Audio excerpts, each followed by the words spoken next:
Asia menjadi seorang yang diberkati khususnya dalam dunia kepemimpinan. How to be a great leader.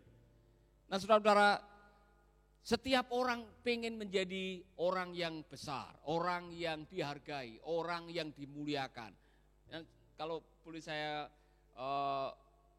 mengutip sebuah kisah di dalam Injil Matius pasal 20, ternyata kerinduan orang tua pun ialah anaknya suatu saat akan menjadi orang besar, orang yang dimuliakan, orang yang dihargai, orang yang berhasil.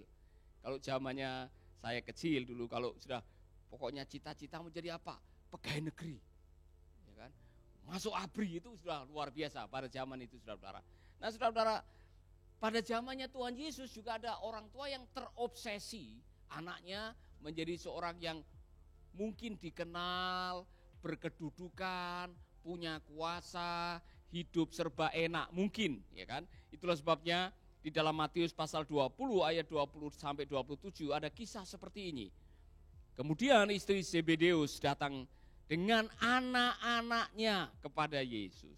Nah, dengar baik-baik, di hadapan Yesus ia sujud untuk meminta sesuatu. Dia sujud untuk meminta sesuatu karena bagi dia rela bersujud di hadapan Yesus. Yang penting anak saya berhasil, ya kan? Yesus bertanya, ibu mau apa? Tanya Yesus. Ibu itu menjawab, saya ingin kedua anak saya ini duduk di kiri dan kanan Bapak apabila Bapak menjadi raja nanti. Di kanan, saya kurang tahu apa menjadi sekretaris kerajaan atau kiri itu menjadi wakil raja, saya tidak tahu. Yang jelas ibu ini meminta anaknya bisa menjadi orang besar, orang yang punya kedudukan tinggi dan sebagainya. Kemudian Yesus mengatakan begini, kalian tidak tahu apa yang kalian minta. Kata Yesus kepada mereka, sanggupkah kalian minum dari piala penderitaan yang harus aku minum? Jadi Yesus sedang mengatakan, hei, untuk menjadi besar, untuk berhasil, untuk menjadi orang yang dihargai, untuk menjadi orang yang berkedudukan dan punya kuasa, itu tidak bisa pakai cara kolusi begini. Sujud-sujud minta. Nah, saya bersyukur dia tidak membawa uang 1 koper. Tetapi ibu ini menggunakan kesempatan hubungannya oleh karena barangkali masih ada hubungan family. Dia mengatakan, tolong kalau bisa anak saya nanti diberi kedudukan. Yesus mengatakan, sanggupkah kalian minum dari piala penderitaan yang harus aku minum? Dengan kata lain, tidak ada jalan pintas, Bu. Tidak ada yang mudah untuk mencapai sesuatu yang benar-benar menjadi capaian cita-cita yang Anda raih. Harus ada pengorbanan. No pain, no gain. Tahu? Semua bilang no pain, no gain. Kalau istilahnya Roma Irama itu ada berakit-rakit dahulu, berenang-renang, artinya bersakit-sakit dahulu, bersenang-senang kemudian. Tidak ada jalan pintas, instan, langsung menjadi orang yang hebat. Saudara-saudara, ini kita hidup di dalam budaya serba instan sekarang ini. Ya kan? Semua pengen cepat. Zaman saya dulu, waktu masih kecil, kalau sekolah atau kalau kemana-mana bawa sapu tangan yang dari kain tuh. Wah itu setelah begini-begini kantongin lagi. Memang begitu ya kan? Sekarang begini-begini buang. Begini-begini buang. Semua serba instan.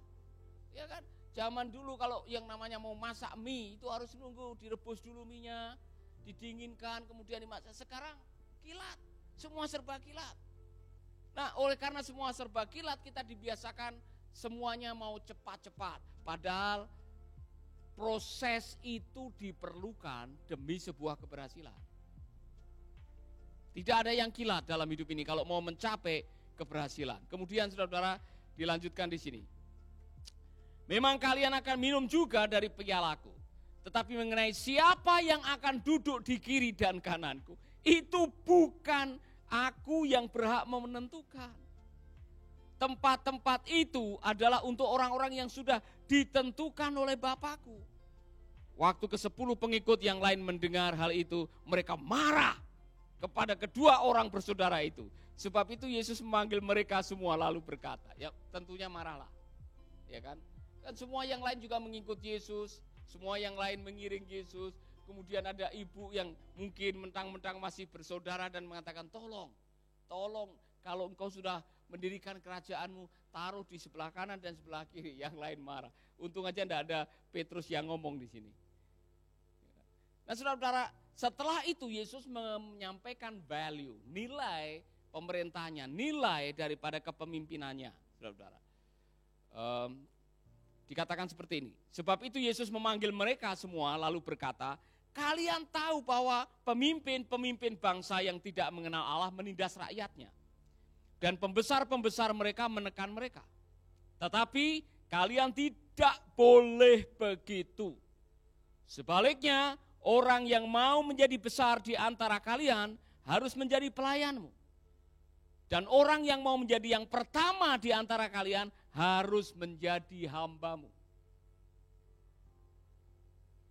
Ini jalan kepemimpinan versi Tuhan Yesus.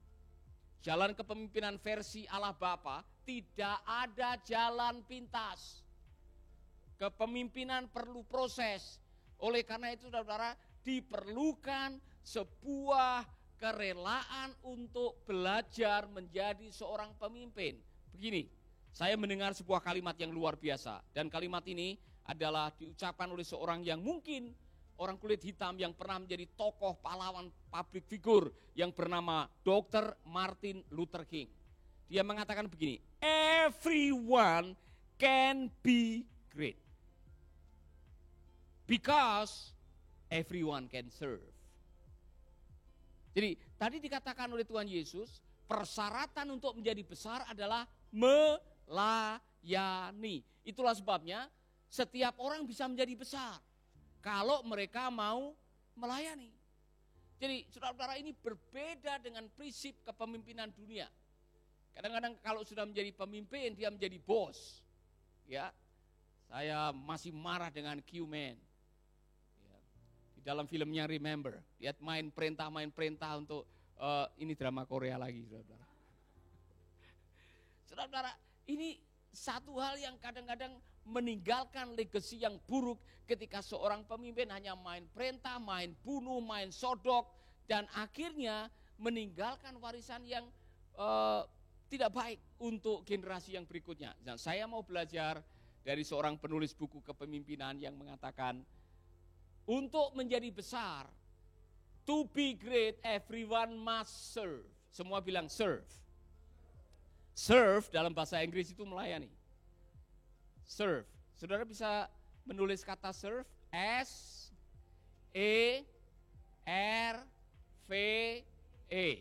Apa lagi? S-E-V-R-V-E. Serve. Tulis S. Apa artinya? See the future. Untuk menjadi seorang pemimpin, Anda harus bisa melihat masa depan. Anda punya visi, Anda bisa memproyeksikan 10 tahun ke depan Mercy ini mau seperti apa. 10 tahun ke depan gereja ini mau seperti apa.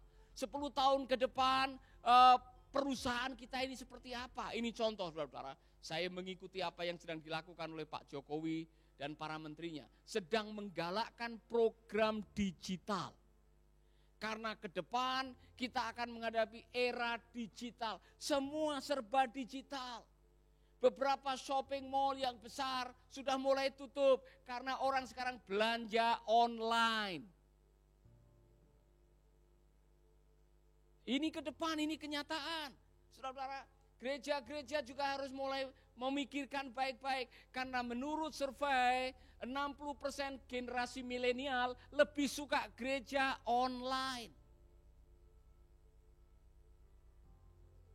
Ya kan? Hampir semua online. Saudara sudah mendengar di televisi, semua televisi akan menjadi digital. Semua serba digital, saudara-saudara. Di kemudian hari, saudara-saudara, saudara akan menemukan bahwa segalanya online. Nah, mereka yang tidak bisa menyesuaikan dan mengantisipasi masa depan, saudara akan bermasalah. Ya kan? Saya melihat di Eropa bahkan untuk mengantarkan vaksin itu pakai drone. Tidak pakai orang lagi, pakai drone. Saudara bisa bayangkan ini luar biasa. Suatu saat saudara bisa menikah online. Sudah menemukan pasangan hidup online sekarang sudah ada, ya kan? Semua serba online. Saudara-saudara, apa artinya? Kita harus bisa mengantisipasi masa depan dan jangan bertahan dengan apa yang ada. Pokoknya saya mau begini. Ini warisan nenek moyang. Saudara bertahan, lama-lama saudara akan dilindas oleh sejarah dan hanya bisa gigit jari. Segala sesuatu berubah dan kita harus bisa mengantisipasi masa depan kita seperti apa. See the future. Jadi saya mau tanya Pak Rudi, 10 tahun yang akan datang ada di mana? Oh, di Bali. Ya kan? Pak Roni, 10 tahun yang akan datang apa yang Anda akan lakukan? Sudah mulai mengantisipasi? Saudara-saudara, berbahagialah mereka yang bisa melihat masa depan. Karena kita menuju ke masa depan. Mohon maaf. Kita tidak akan ke masa lalu. Jadi kalau Anda hanya bertahan di masa lalu dulu, pokoknya saya mau ini dulu, saudara akan ketinggalan zaman. Kita semua ke masa depan, bahkan pelayanan-pelayanan akan menuju kepada pelayanan digital di masa depan. Demikian juga dengan usaha dan sebagainya. Oleh karena itu, see the future. Apa saudara? Lihatlah masa depanmu.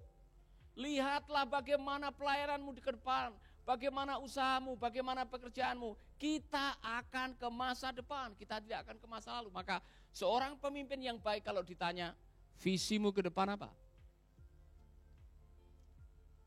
Mohon maaf saudara, yang membedakan pemimpin dengan pengikut adalah visi. Seorang pemimpin kalau ditanya, visimu apa ke depan? Dia langsung bisa menjawab. Kalau saudara ditanya, apa visimu ke depan? Dan saudara mengatakan, saya mengalir dengan kuasa Roh Kudus. Saya mengatakan, Anda kalau berbicara seperti itu di hadapan para calon pendonor, mereka mundur semua.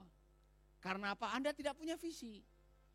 Maka dalam hidup ini, milikilah visi. Dan saya selalu mengatakan Anda, jangan takut bermimpi yang besar buat Tuhan. Ucapkan sama-sama, 1, 2, 3. Tidak ada salahnya, karena sebelum mimpi, misalkan aja Rudi punya mimpi, punya rumah singgah untuk menampung para narapidana yang baru selesai dari penjara, ya kan? Amin. Punya mimpi tidak? Saya mau tanya, di dalam mimpimu kamu punya rumah singgah berapa kamar? 15 saja, ya kan? Sudah ada pemikiran siapa yang akan menunggu di situ, programnya seperti apa, biayanya berapa? Sudah, ya kan? Kenapa hanya 15? Oh, kecil-kecilan dulu. ya, saudara-saudara, artinya sudah punya bayangan. Begini, saya mau mengatakan kepada Anda begini, ini penting sekali. Saya sudah belajar melalui pengalaman. Kalau ditanya mengenai mimpi, jangan takut bermimpi yang besar. Karena kalau toh mimpimu tidak jadi kenyataan, kau tidak rugi sama sekali. Tidak rugi sama sekali, ya kan? Minimal Anda masih untung. Karena pernah cerita punya mimpi. Nanti kalau ditanya, dulu pernah punya mimpi? Dulu pernah saya punya mimpi. Rumah singgah 15 kamar. Tetapi mana? Tidak jadi kenyataan. Tidak apa-apa, yang penting saya pernah punya mimpi. Haleluya. Amin. Haleluya. Dengar. Berhenti bermimpi, berhenti hidup. Semua bilang, berhenti bermimpi, berhenti hidup. Ketika seorang pemimpin tidak lagi punya visi, selesai sudah kepemimpinannya. Maka saudara-saudara, dalam hidup ini, engkau harus memacu dirimu sendiri untuk selalu memiliki visi. See the future. Setelah S ada apa? E. Apa itu? Engage and develop others. Engage, seperti engagement, terlibat. dan develop others. Dengarkan baik-baik. Ini adalah kunci to be great. Kunci untuk menjadi seorang pemimpin yang berhasil adalah engage, terlibat, dan kembangkanlah orang-orang di sekitar Anda. Jangan Anda menekan mereka dan melemahkan mereka dan membuat mereka tidak berdaya supaya bergantung kepada Anda. Tidak boleh. Saya mau mengasih contoh, pinjam kursi satu ke depan, Abi.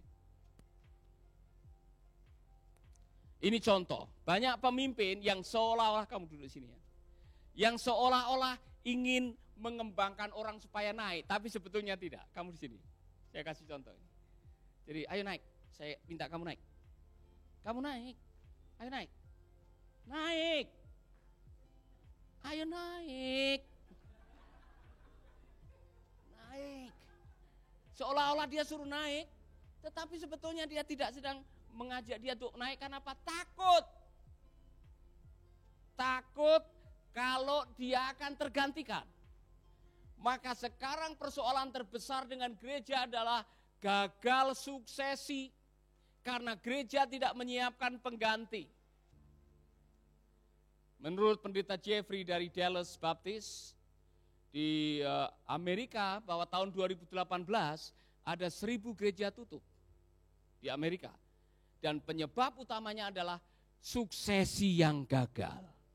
Mengapa suksesi gagal? Karena banyak pemimpin gereja yang tidak menyiapkan generasi muda. Tidak menyiapkan pemimpin masa depan. Karena apa? Takut. Takut kehilangan income, takut kehilangan kedudukan, takut kehilangan pamor. Saudara-saudara, kalau ingin menjadi besar, serve, S adalah see the future, E, engage, and develop others. Saudara pernah menemukan bahwa Yesus pernah mengatakan, kamu akan melakukan yang lebih besar daripada yang dilakukan oleh Yesus. Ada ayat begitu. Ya kan? Bahkan saudara-saudara, para murid diperintahkan seperti apa yang Yesus lakukan. Pergi, beritakan Injil, sembuhkan orang sakit. Dan benar saudara-saudara, murid-murid Yesus ada yang membangkitkan orang mati. Ada yang menyembuhkan orang sakit. Banyak yang dipakai Tuhan dengan luar biasa. Apakah Yesus merasa terancam? Tidak sama sekali. Karena untuk itulah seorang pemimpin diciptakan, yaitu untuk menciptakan pemimpin. The job of leader is to create leaders. Dengar baik-baik. The job of leader is not to create followers. Tugas seorang pemimpin bukan menciptakan pengikut. Tugas utama seorang pemimpin adalah menciptakan pemimpin. Jadi seorang pemimpin tidak boleh takut kalau anak buahnya lebih hebat dari dia. Tidak perlu takut kalau dia lebih bagus, lebih berhasil. Tidak boleh takut. Justru Anda harus syukur kepada Tuhan. Karena apa? Anda pernah menjadi bagian dari orang-orang yang sekarang sudah berhasil. Saya kagum melihat Pak Larry Stockstill mengundang salah satu anak rohaninya yang mengembalakan di Alabama, gereja kedua yang terbesar di Amerika. Dan dia mengakui, dan saudara-saudara, karena dia 17 tahun melayani Pastor Larry, pendeta itu mengatakan, saya tidak akan pernah melupakan bahwa selama 17 tahun melayani Pastor Larry, saya belajar banyak. Dan apa yang saya lakukan sekarang tidak bisa lepas daripada investasi waktu, investasi tenaga dari Pastor Larry. Amin. Jangan takut orang lain berkembang, katakan. Jangan takut orang lain lebih berhasil dari Anda, 1, 2, 3. Jangan takut orang lain lebih tinggi kedudukannya dari Anda. Jangan takut orang lain lebih berhasil dari Anda. Jujur. Jujur. Tidak takut. Kalau dia lebih berhasil, harusnya Anda tepuk tangan atau Anda gigit tangan. Kalau orang lain berhasil dari Anda, harusnya saudara mengatakan puji Tuhan. Tuhan baik. Haleluya. Saudara-saudara, saya dapat penghargaan, diundang berkhotbah untuk seorang yang mungkin dia ingin mengingat apa yang pernah saya lakukan. Pendeta Darmanto. Dia membangun 2 gereja di Samarinda dan di Jakarta. Dan dia minta kapan Bapak bisa berkhotbah di Samarinda. Akhirnya saya khotbah pakai Zoom. Dia bangun gereja besar di Samarinda. Dan dia tidak pernah lupa, ini pernah menjadi mentor saya katanya. Saudara-saudara, kadang-kadang apa yang kita lakukan sesuatu yang kita mungkin tidak mengingat, tapi bagi orang yang menerimanya, akses, keteladanan, kata-kata dorongan, kesempatan, itu bisa menjadi jalan yang membuat mereka diberkati. Saya hanya melakukan sesuatu yang saya tidak pernah sangka. Ketika Ibu Naomi Daudi membuka sekolah Alkitab di Singapura dan mencari Paulus, kamu ada orang muda yang bisa kamu kirim ke Singapura, saya pikir Darmanto. Saya kirim dia ke Singapura untuk belajar. Dan itu sudah lama sekali. Nah, pendeta ini sekarang berhasil dan saya yakin, saudara-saudara, kadang-kadang sesuatu yang kecil yang kita lakukan untuk membuka akses bagi seorang yang pada akhirnya diberkati, luar biasa. Ada seorang yang datang ke sini hanya untuk memberkati saya. Saya lupa, tapi saya pernah undang dia. Saya pernah ketemu dengan dia di Jogja dan bilang, kamu mau enggak bergabung dengan pelayanan ini? Al-Masirah.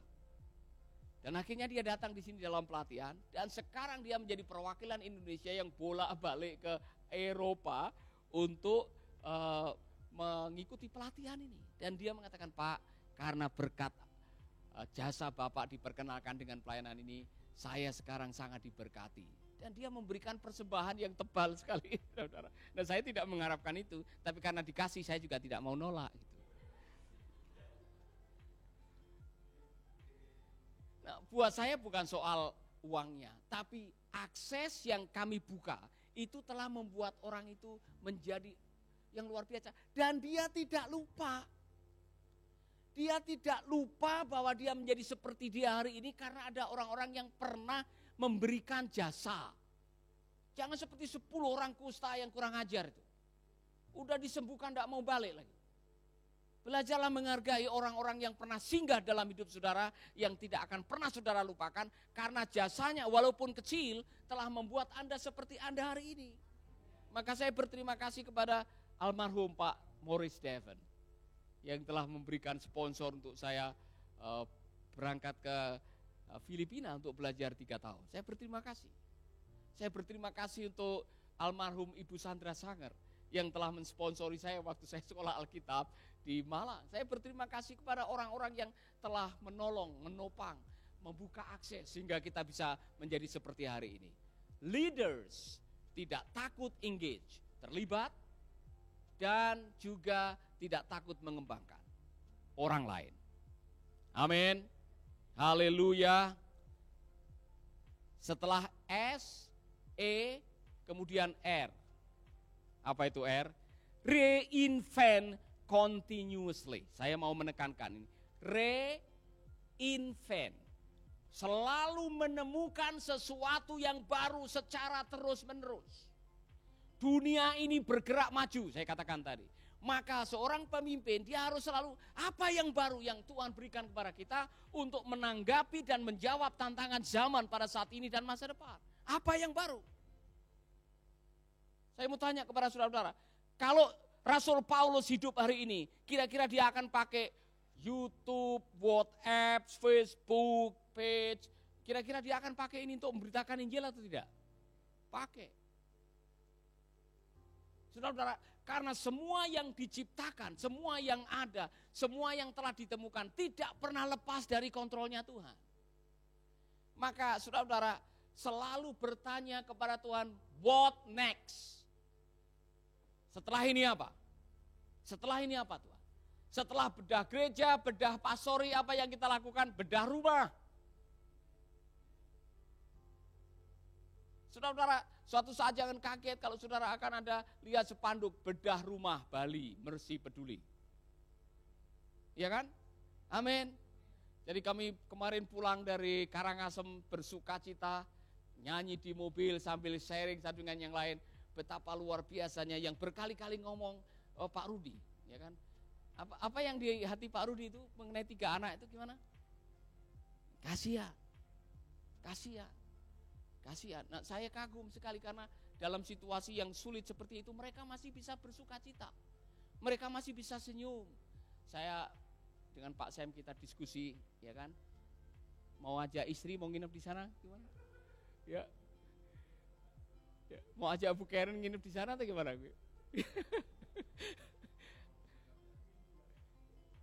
Oh, perempuan-perempuan. Jadi kita mau ajak perempuan-perempuan, ya kan, untuk menginap di sana 1 malam aja, ya kan.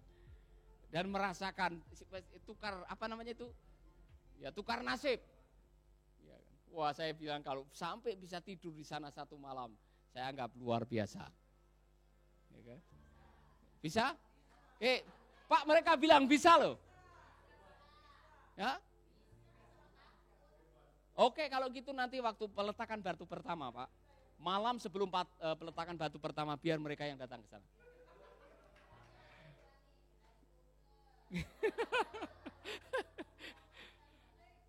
Iya. Oke, luar biasa. Kita tunggu ya tanggal mainnya. Oke. Reinvent continuously. Selalu menemukan sesuatu yang baru. Jangan takut yang baru. Jangan takut yang baru. Katakan kepada teman saudara, jangan takut yang baru. Jangan belum apa-apa sudah mengatakan, apa itu? Masih ingat zaman dulu katanya waktu TV ditemukan. Banyak orang mengatakan itu kota iblis. Jadi kalau ada hamba Tuhan orang Kristen nonton TV, dosa. Kemudian ditemukan Cineplex, jadi gedung bioskop. Itu kalau ada pendeta masuk gedung bioskop, bisa didisiplin. Tapi kalau nonton sendiri di rumah tidak masalah. Nah saudara-saudara, jadi ada orang-orang yang anti modernisme, anti sesuatu yang baru, padahal kita akan menuju ke sana dan selalu ada yang baru. Haleluya. Nanti saudara-saudara kalau saudara sudah mengetahui di kemudian hari, Anda tidak perlu sopir. Anda tidak perlu sopir lagi. Ada mobil-mobil yang didesain bisa jalan sendiri. Bahkan nanti akan diciptakan sepatu yang bisa menuntun Anda menuju ke alamat sesuai dengan Google, saudara-saudara. Ya, sepatumu akan menuntunmu, pokoknya tinggal diprogram aja di sepatu itu, dia sepatu akan menuntun saudara ke tempat itu. Luar biasa. Amin. Nah, saya pengen kalau ada program yang bisa mengontrol dompet kita. Jadi ada program digital yang kalau dipasang di dompet, uang datang sendiri. Itu kalau ada seperti itu luar biasa, saudara-saudara. Saya pikir Pak Rudi pasti sedang dengan itu. Oke, masih ada 2 lagi. R tadi reinvent continuously. Jadi jangan malu, jangan berat hati melepas yang lama, yang sudah tidak berfungsi lagi. Termasuk pelayanan, termasuk program, termasuk baju, termasuk kesukaan. Apa yang sudah tidak berfungsi dan tidak menjawab kebutuhan zaman, Anda harus rela untuk masukkan ke museum. Sudah bukan zamannya lagi. Amin. Haleluya. Semua serba instan sekarang. Suatu saat saudara tidak perlu cobek dan mundu lagi di rumah. Ulekan. Semua sudah ada bumbu racik, saudara tidak perlu ngulek lagi. Amin. Semua serba berubah.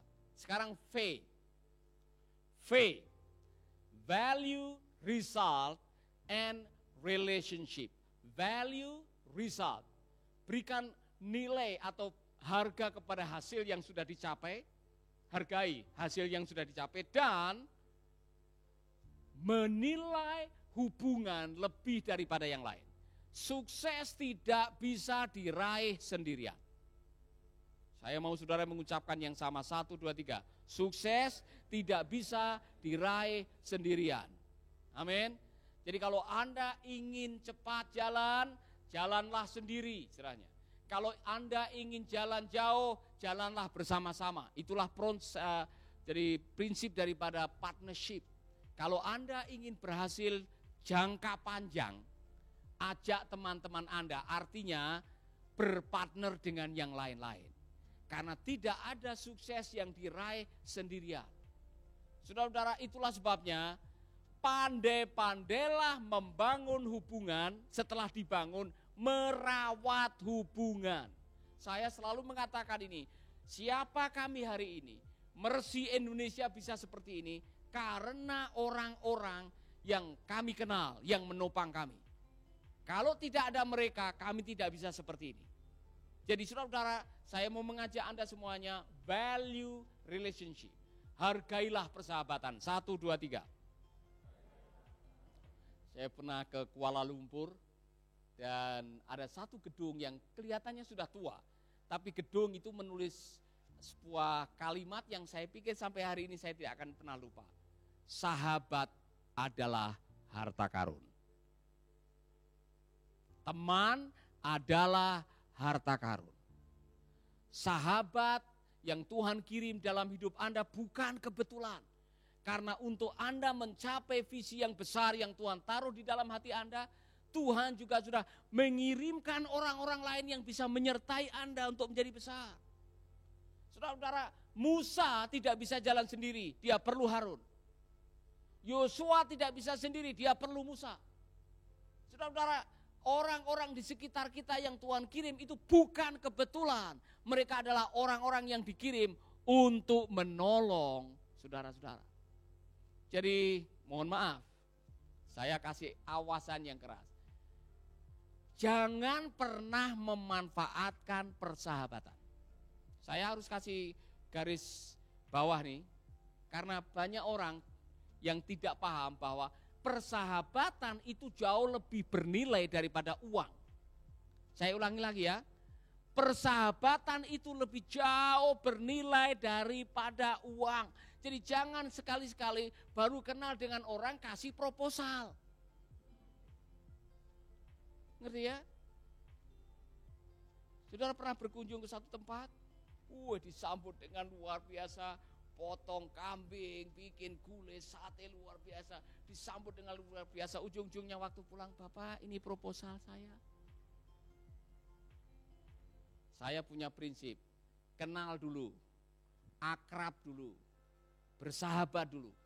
Kalau sahabat itu dikirim oleh Tuhan, Anda tidak perlu minta, dia akan ngomong dengan saudara. Ini prinsip saudara-saudara. Amin. Amin. Jangan cepat-cepat belum apa-apa sudah ngomong ini ngomong itu proposal. Saudara-saudara, saya mau mengatakan sekali lagi, sahabat itu dikirim oleh Tuhan untuk mencapai tujuan hidup saudara. Haleluya.